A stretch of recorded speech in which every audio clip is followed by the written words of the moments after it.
Good afternoon to you. This is always not the easiest session immediately after lunch because people are now a little bit lazy and probably attracted to the beaches as well. So let's try and ensure that we keep it lively. So to that end, I'm not going to give you a long speech. I will rather hand over to my esteemed colleagues here and ask them to share some of their information. But just by way of positioning what it is that we want to talk about this afternoon, and for those of you who've not read the program, let me remind you, we say that as the fourth industrial revolution gathers pace, innovations are becoming faster, more efficient, and more widely accessible than before. Technology is also becoming increasingly connected, with new technologies enabling societal shifts by having an effect on economics, values, identities, and possibilities for future generations. As the fastest ever period of technological innovation, the fourth industrial revolution presents great promise to leapfrog traditional development and accelerate the transition to a more sustainable urban future. Fourth industrial revolution technologies such as artificial intelligence, autonomous vehicles and drones, the Internet of Things, or IoT, or as I like to refer to it as the Internet of Everything. Advanced materials, 3D printing, and biotechnology are particularly relevant. Many are already showing promise at reshaping urban sectors, including transport, energy, waste, water and buildings, and also climate. And of course we know that the change will only accelerate as we go along. Cities can harness these pioneering technologies combined with different technologies, with new business models, to not only enhance the urban economic productivity, but to reduce environmental impact and increase well-being. So one of the first things that you hear when the word Industry 4.0 is being mentioned is, what's going to happen to my job? So the panel today will explore the promise of the emerging trends in artificial intelligence, the Internet of Things, and smart cities, and how we can best prepare for the fourth industrial revolution. And the focus is going to be specifically with the African continent in mind. So I'm going to ask, the two panelists are going to touch on different areas. So Tony will be looking at emerging trends in smart cities, and then what is required for us to engage with these trends. And then Professor Garakar will look at the workforce of the future, what is required, and what is the impact on our economy and our general economies of scale for Africa, and how do we incorporate that as part of the fourth industrial revolution. So without any further ado, I'm going to hand over to Tony. And Tony, if you wouldn't mind just giving a two-line introduction of where you come from so that people know where you are positioned. Thank you very much. Hi, I'm Tony Lilian and I'm from Mauritius. I'm a consultant. My first degree was in quantitative surveying, and I've been have some expertise now in energy, smart cities, sustainable communities. I'm an expert for a UN platform, United for Smart and Sustainable Cities. Also work for UN Habitat for digital transformation of cities. So I'm going to talk to you about some trends in smart cities. I'm just going to touch on a few things because in 15 minutes we can't cover everything. And I'm going to talk a bit about Africa, how we can actually embrace the different technologies, and also some things to be looking at in terms of the enablers, and also some of the consideration that we need to be looking at. So a bit of context, the world, obviously the population is increasing at a rapid growth. That's one of the issues. Climate change on Earth, we hear a lot about it, but for some it's quite intangible. But the global warming is actually affecting our world in terms of everything. And The smart cities actually speak also to different concepts and aims and objectives. One of it is the SDG 11, which is to make cities inclusive, safe, resilient, and sustainable. So we try to see how we can use technology to make it more inclusive, safe, resilient, and sustainable. And some growing concepts also around the world.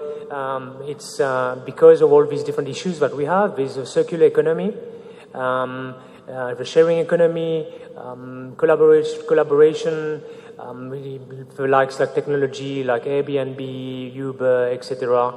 The green economy, we've heard a lot about that also. Green economy, green jobs, working in industries that actually are not are positive for our world and doesn't bring some negative externalities. And also sustainable markets. With technology, markets are changing, and there's a new field called sustainable markets, looking at sort of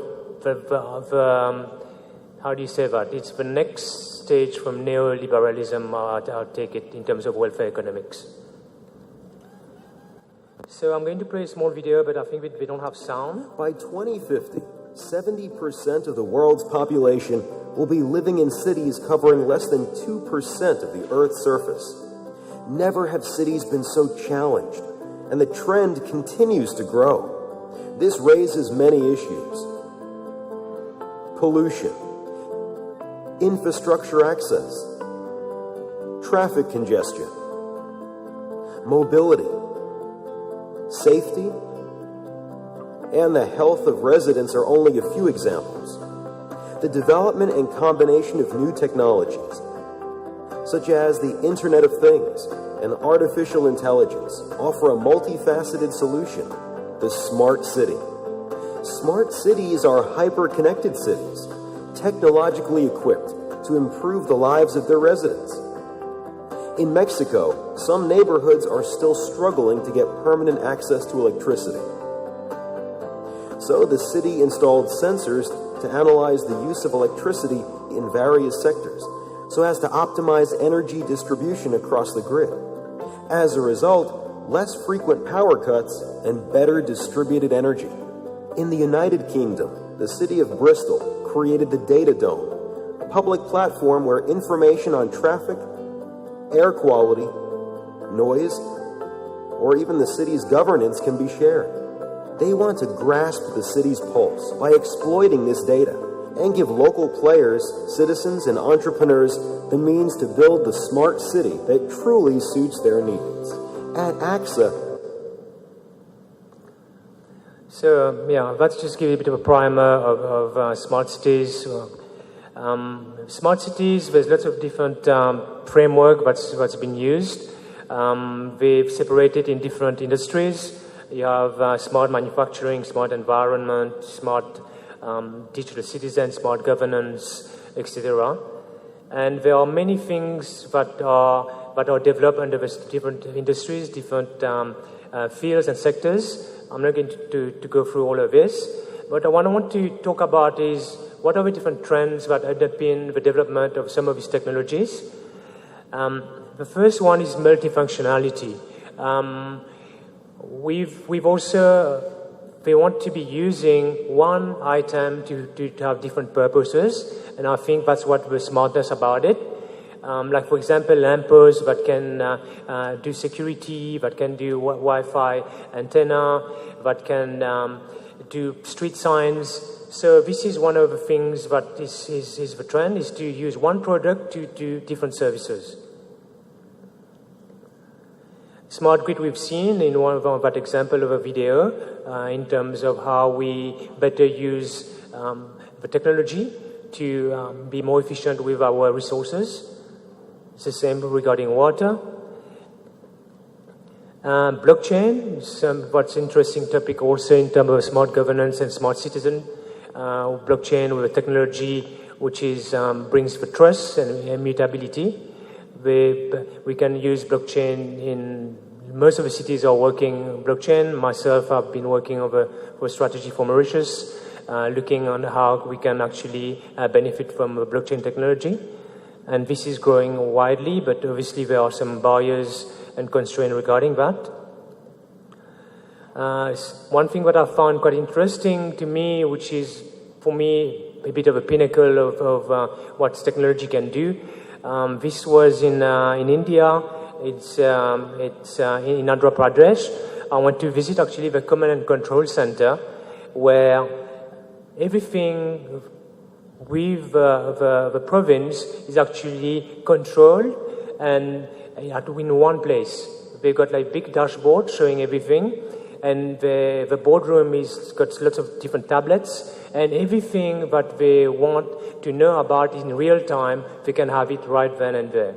So that's, I think, was to me, I've heard of it, I've seen it, but I've never seen it in practice.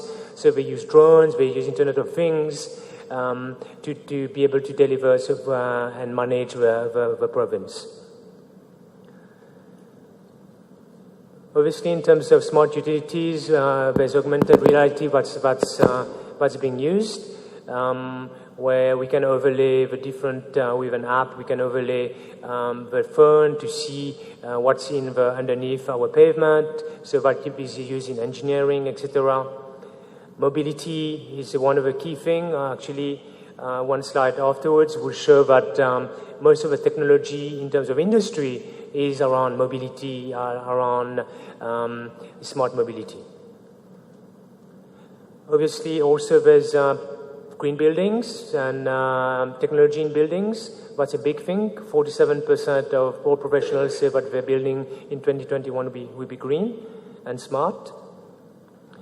This is the global scenarios that I've given you, some of from GSMA, that gives you actually the different, in terms of communication devices, in terms of technology, where are the different areas of growth. The first one is connected car, second one is clinical remote monitoring with telemedicine, assisted living, home and building security, etc. And another technology that's very important for cities is the digital twin. So in terms of digitalization, it's important that we have a digital twin, which is the model of a city, which is in digital format. So we can overlay information, we can crowdsource information, we can make simulation, etc. from the digital twin.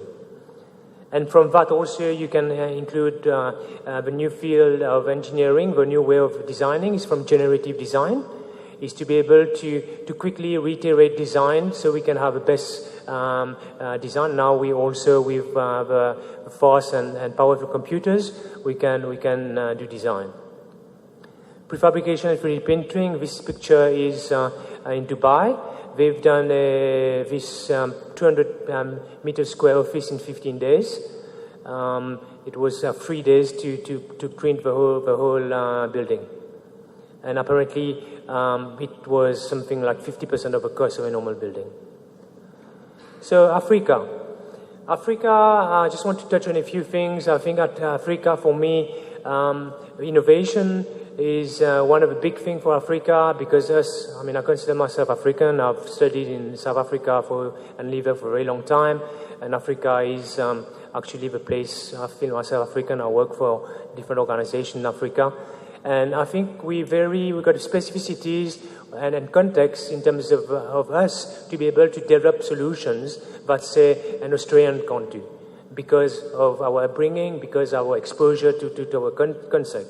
And then also, the advantage that we have over other countries is there probably no legacy infrastructure, because we never really put a serious IT infrastructure in our different countries, because we didn't have the means.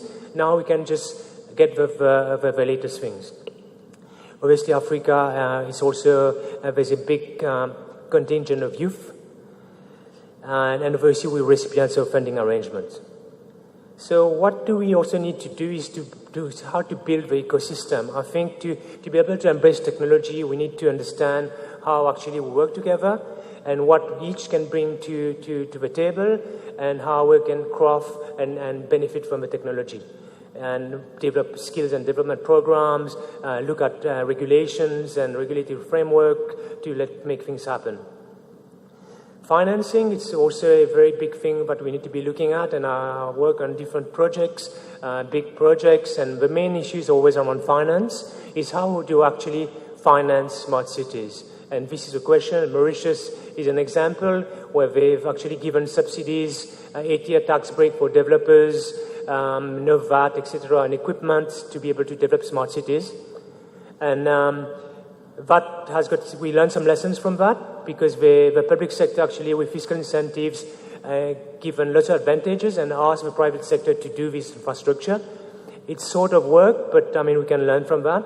But blended finance is something we need to be looking at in terms of financing infrastructure and smart cities. Digital inclusion, obviously, in Africa, the penetration of phones, etc., and access to this is an important topic to be working on. And then when I worked on some of the projects, what we found, what's very important, is interoperability. So while we have all these different things and connected objects, etc., we need to be able to have them talking to each other. And unfortunately, with vendors, they want to keep their things proprietary. And for me, I'm a really advocate of open source. And it's got its positive and negative things. But interoperability in everything that we choose is very important. Open data. I'm also a firm advocate of open data, because without data, we can't do artificial intelligence, we can't process information to create new different instruments, financial instruments, etc.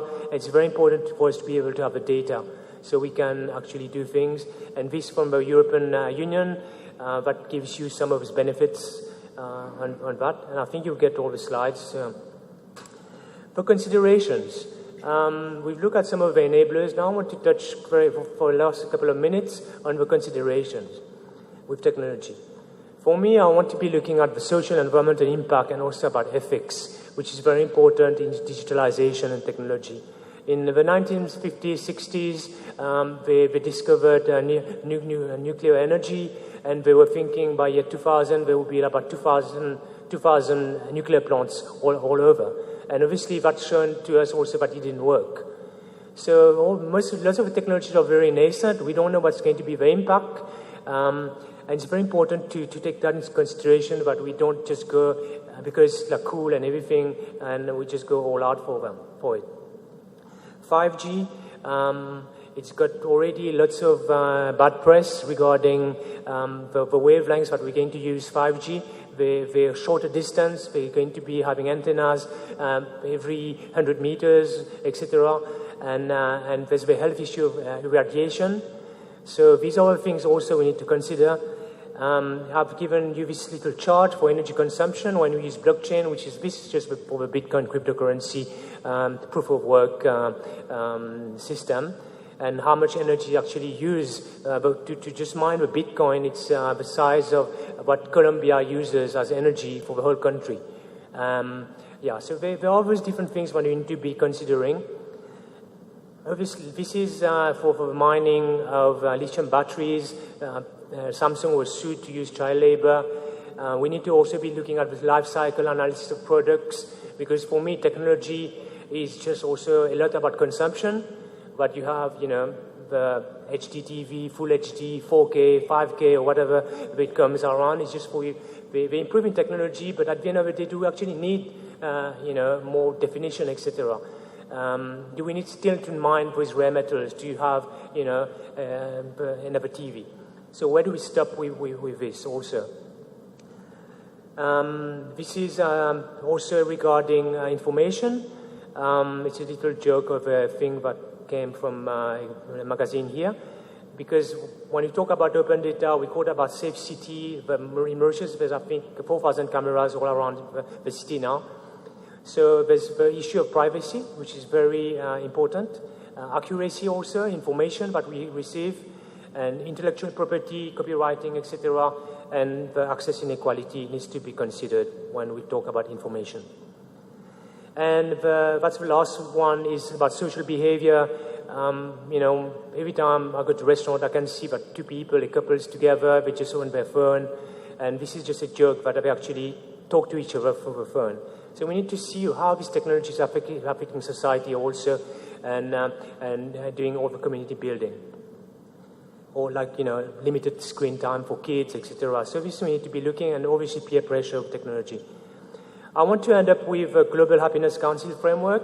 I go to lots of conferences on smart cities, and it's all about technology. I'm glad to say that there's a big movement now also that recenters technology around humans. And the Global Happiness Council has produced a framework. Is actually how to actually develop smart cities with the human at the center. When we talk more about the well-being of the people, we look at different facets. We just don't look at just for technology, but technology for human beings and for improving lives. So that's it for me. Thank you very much. There are my details. You want to connect with me? Unfortunately, I'm flying just afterwards. I won't be here around afterwards. But if you want to reach out, here are my details. Thank you very much. Hello and welcome to one and all in this today's panel discussion. In the beginning, I would like to congratulate the organizers who have organized this prestigious international conference on a theme which is the need of an hour.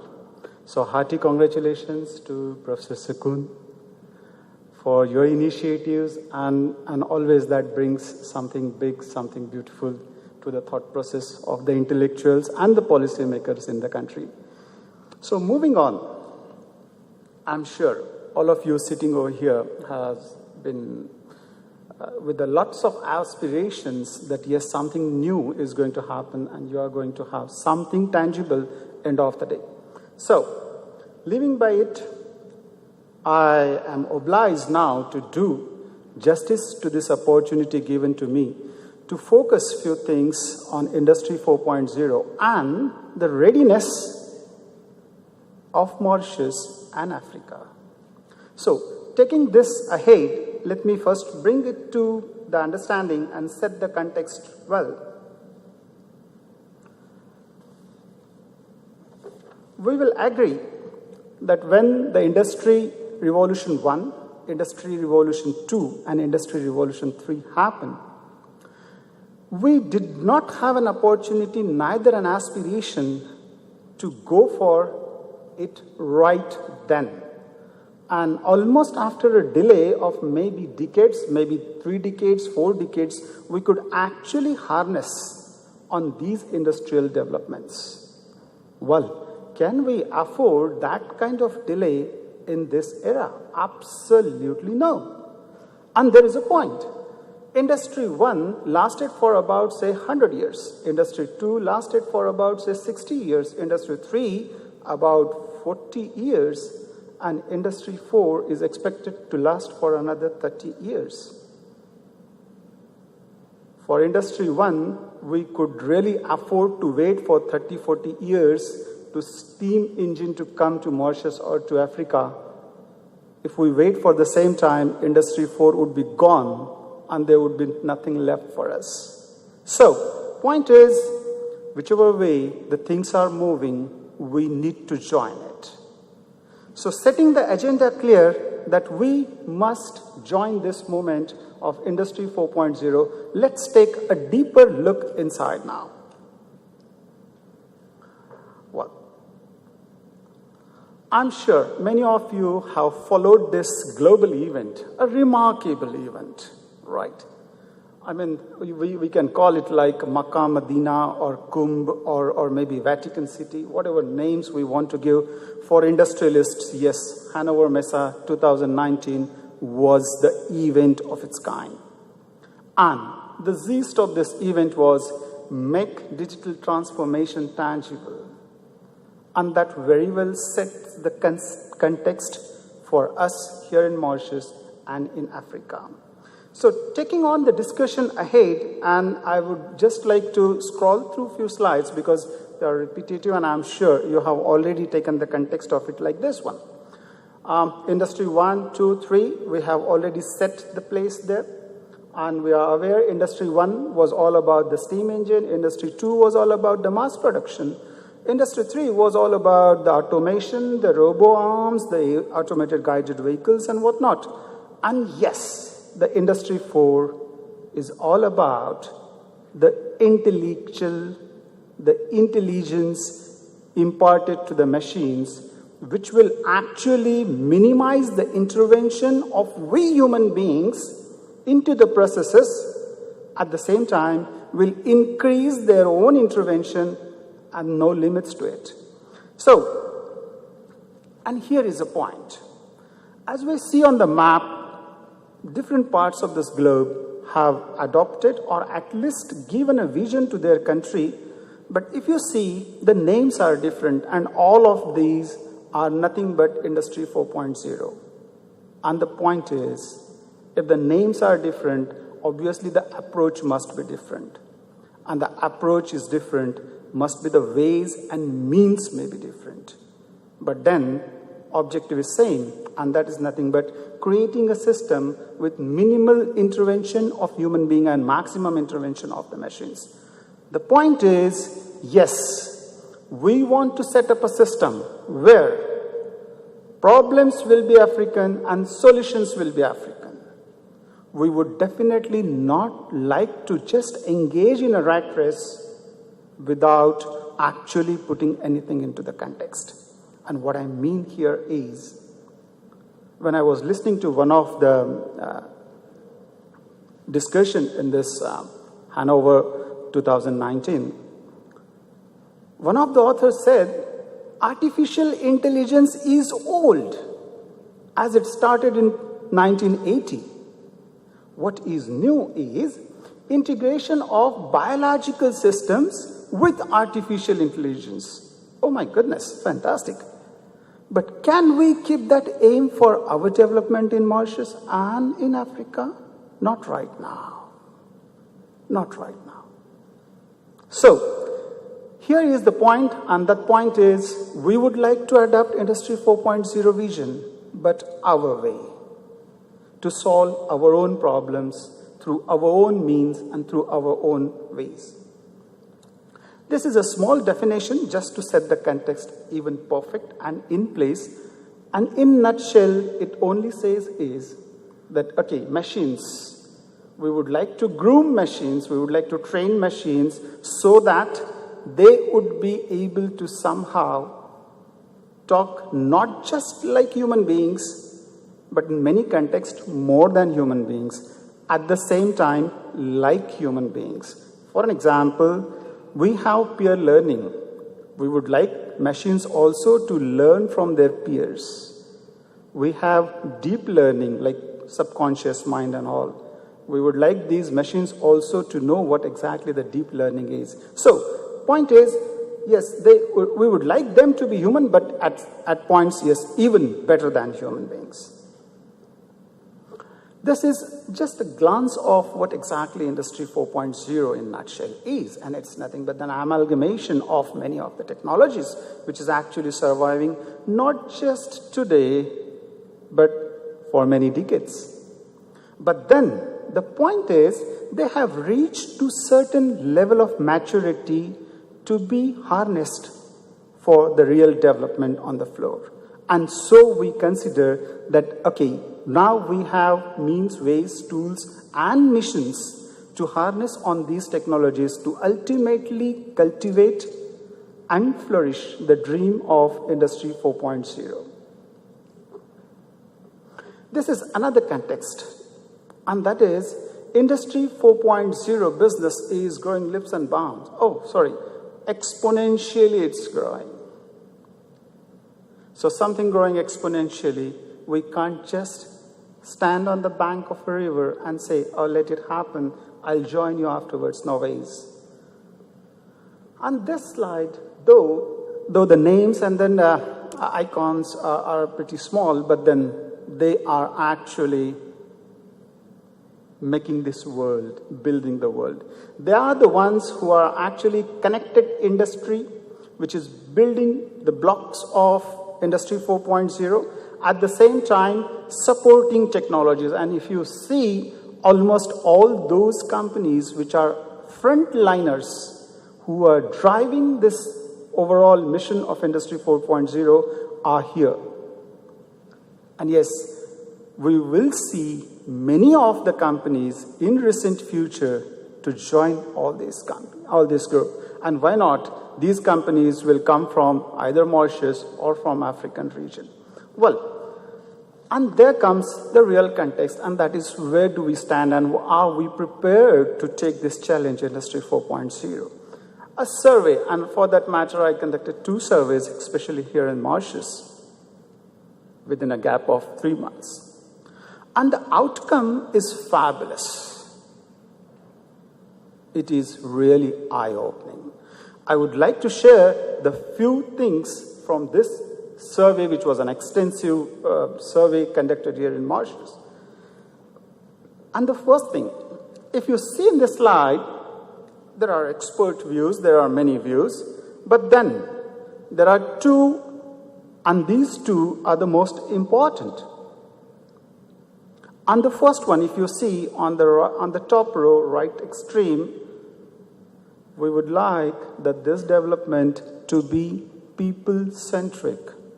Please understand, almost all industrial developments have helped to widen the gap between the rich and poor.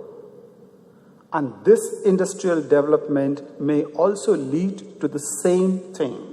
Before that happens, let's understand that we are not here to just widen the gap, rich be richer, and then poor be poorer. Absolutely no. So the point is, keep people in center of this development. We will find that this development is enjoyed by every countryman. And the second one, customize the development as per the need of the country or a region or the society. Just because Sweden and Germany and Japan have launched 5G, we simply cannot afford to invest in bringing 5G technology.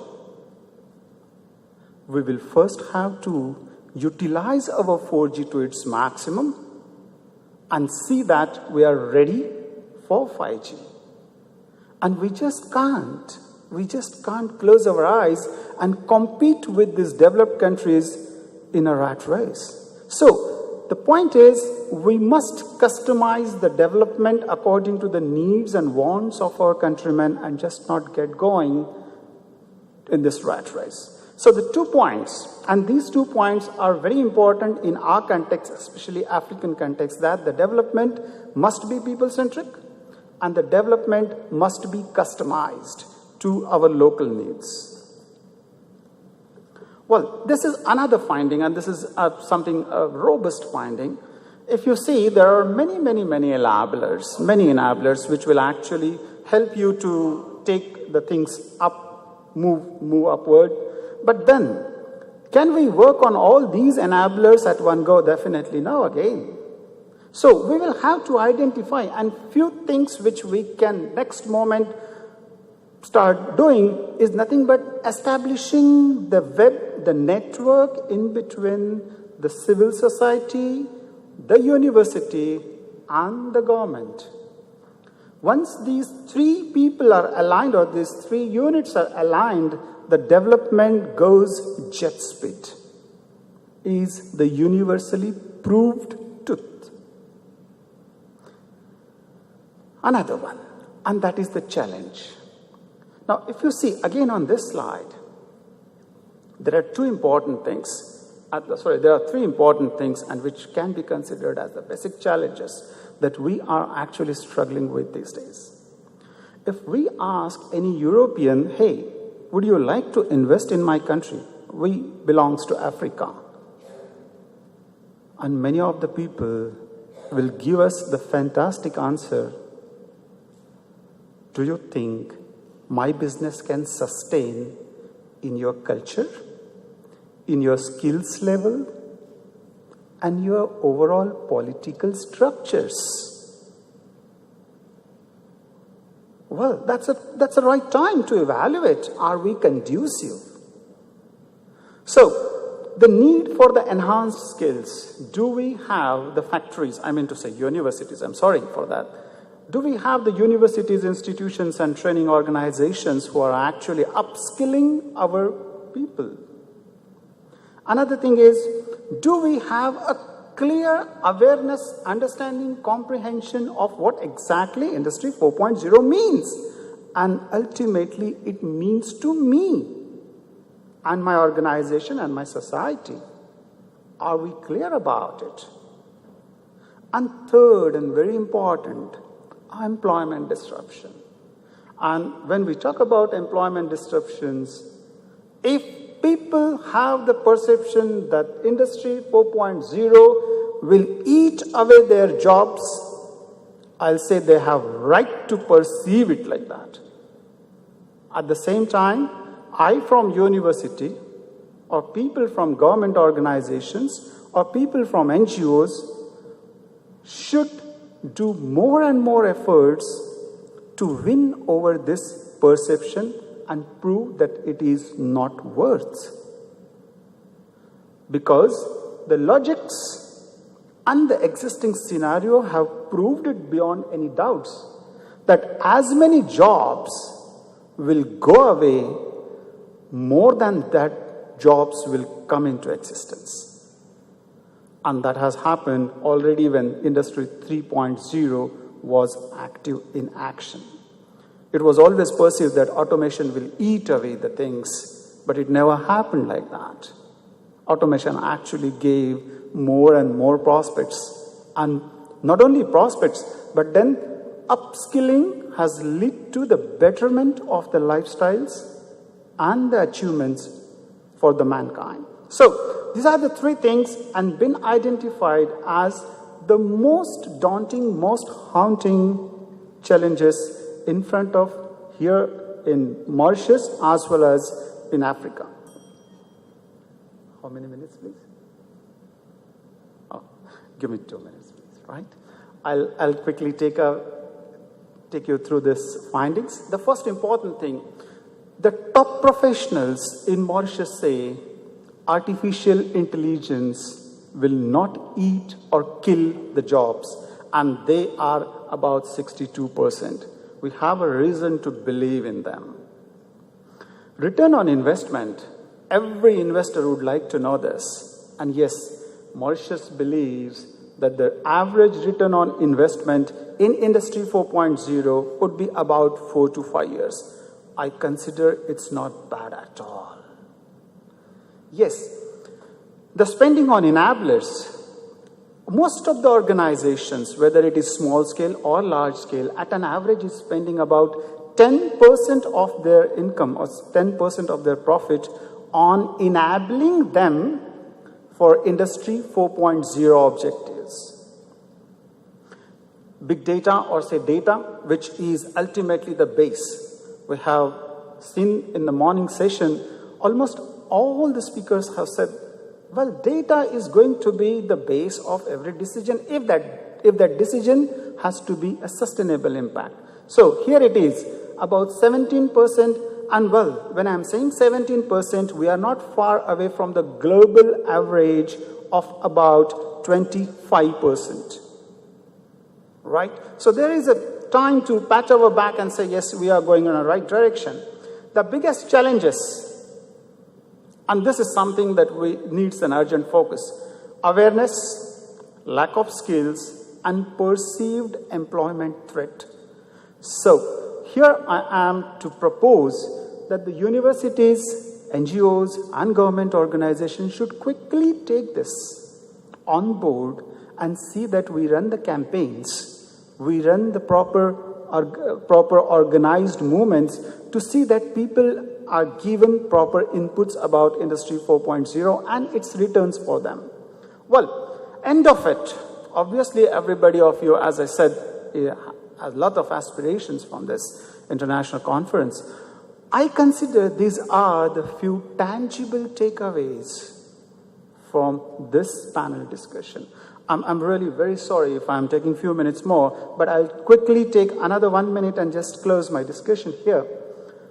Let's assess the existing situation and establish the network between the civil society, industries, and government to see that we all are aligned to meet the objectives. Create our own customized pathway, and let's not engage in only a global rat race. We will probably reach nowhere. We must emphasize on upskilling in order to see that we lure the foreign investors, foreign companies in our company, and obviously if that happens, we can really think of aspiring our dreams much quicker. The development should be people-centric and not just the companies or maybe corporates. The technology should be more user-friendly, and as we started from the conference, Hanover Conference, April 2019, make it more tangible. People should be able to see, feel, and use it, and they should be very comfortable doing that. Collaborate with the local universities. This is very important in order to produce high research and research solutions.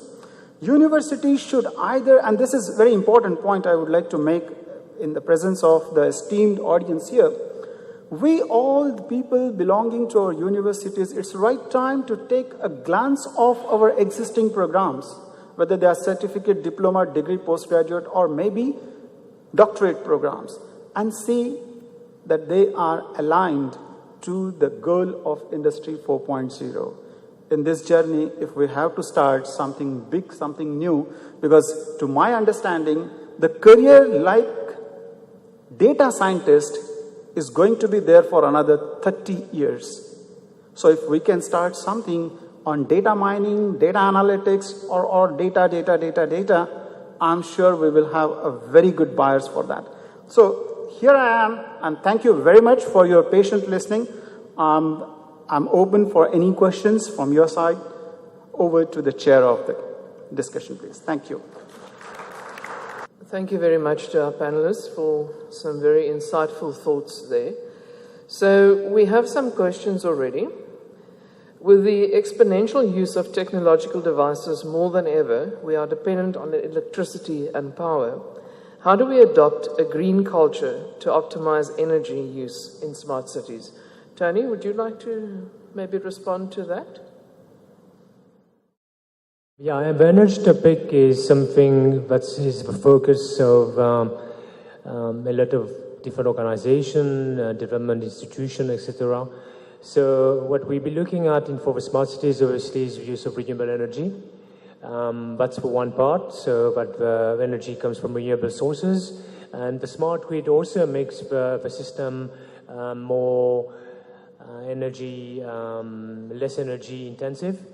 And energy efficiency also is a field that everyone looks at when we do development in terms of buildings, in terms of everything that we use. Regulations also helps according to that. But at the end of the day, it's about first is reduction in consumption, and then it's our supply, where we get the energy from. There's a big movement by 2050 from the World Green Council that all the buildings will be net zero, meaning that they will be producing more energy that we're going to consume. Thank you. I'm going to combine some of the other questions into one and ask my esteemed colleague to address that, because I think in his presentation he mentioned a number of these things already. What is your advice to governments and other major role players as the technology is enhancing all the time and advancing at a rapid pace? Also, is Mauritius ready in terms of government and the legal framework? And I think some of that came out of your survey already. And then, speaking to the education system, what needs to be done there? So, Professor, if you wouldn't mind speaking to those, please. Right.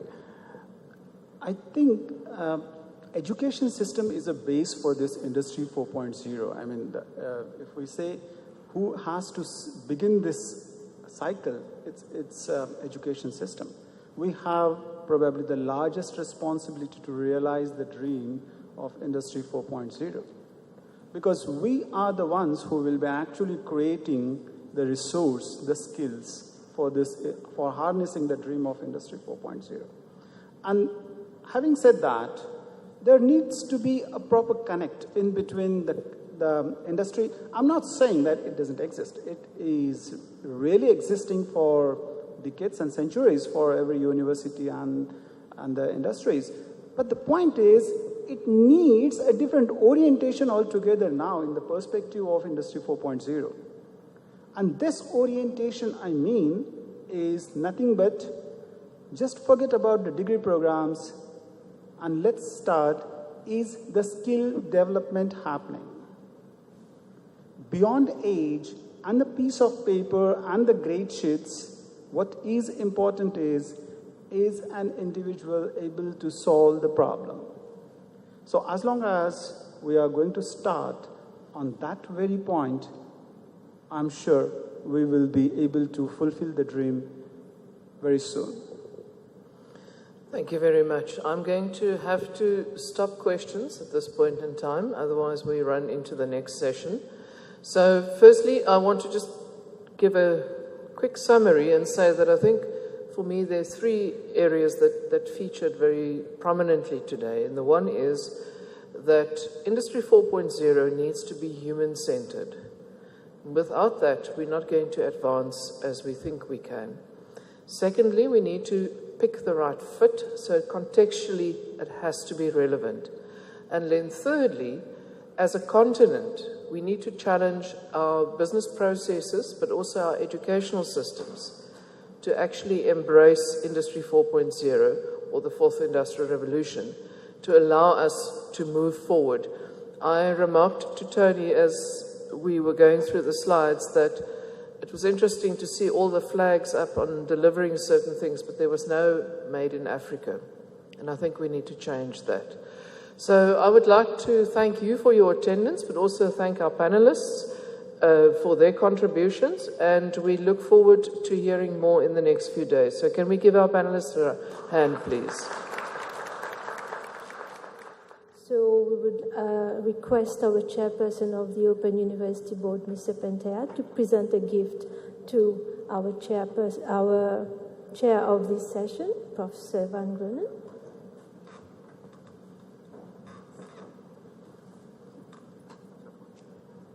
So we are very pleased.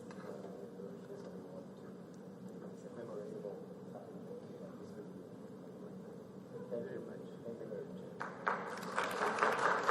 We would also like to present a gift to our panel members, so Dr. Gadigal and Mr. Tony.